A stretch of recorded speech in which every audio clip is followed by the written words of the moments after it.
The other place we used to go was over at Tor Point. There was a place called the Lawn, what we used to refer to as a lawn. And it was just upriver from Saltash itself, just on the outskirts.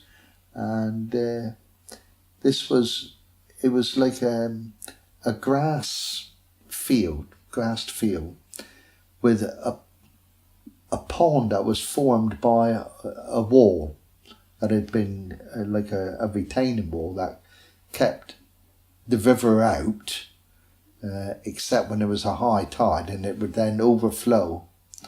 And then, of course, when you had low tides, this water would be trapped inside the wall, and this created quite a huge swimming pool. I've no idea what the wall was for, why it was there, unless it was purely to try to stop the water.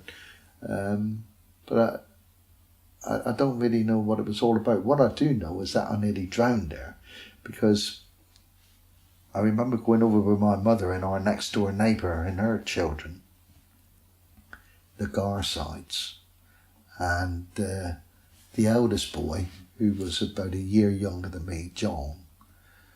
He couldn't swim, but I could. And this was, I suppose we were about 8 years old at the time. And we went out into this pond, and of course it was a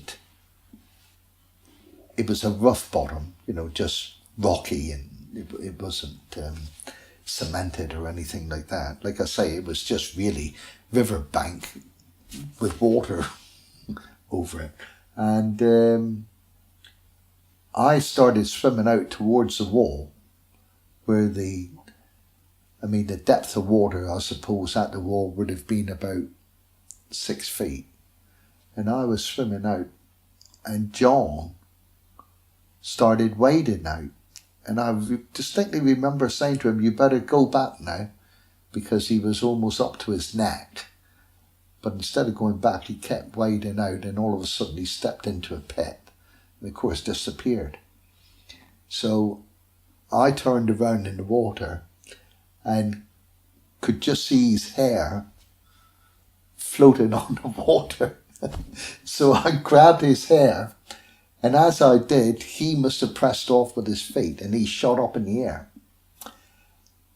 By which time he came up, and we were body to body, and he immediately put his arms around me, trapping both my arms into my side. So we now started doing this dance of going up and down in the water, going down, pressing off with our feet and coming up, taking a breath away, and down again. And I really thought it was the end. And I can remember there was a big lad of about 14, which was big to us, actually on the wall. And I can remember, as we came up this particular time, I can remember him saying to his friend, "Look at those two making out to drown." But of course we were drowning. And anyway, we came up, I don't know, for the umpteenth time. And John, because he had already been down a few times before me, had it. And as we came up, he released me.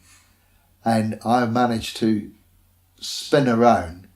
And with all the up and down, and we had got really near to the wall, and there was a pipe going around the wall, or a handrail, I can't remember which now. And I managed to grab hold of this, and poor John had gone down again, but as he came up, I again grabbed his hair and dragged him into the wall. And by this time, these lads had realised that we weren't playing, that we actually had been drowning. And they leant over and grabbed John, and 2 or 3 of them actually dragged them out, and then helped me out. And we laid on the wall for a while until we'd recovered, and then walked back to our mums, who, were sat there with the picnic. and we went back in. I remember either his mum or my mum said, cool, what's wrong with you two? You don't look right. And we said, yeah, well, we've just nearly drowned. So at which point they both leapt to their feet and boxed our ears for being so stupid. Like, you know, which I felt really aggrieved at because, you know, I'd been the hero saved this guy who I had told to go back, and I'd got my ears boxed for it, which I was really aggrieved at that.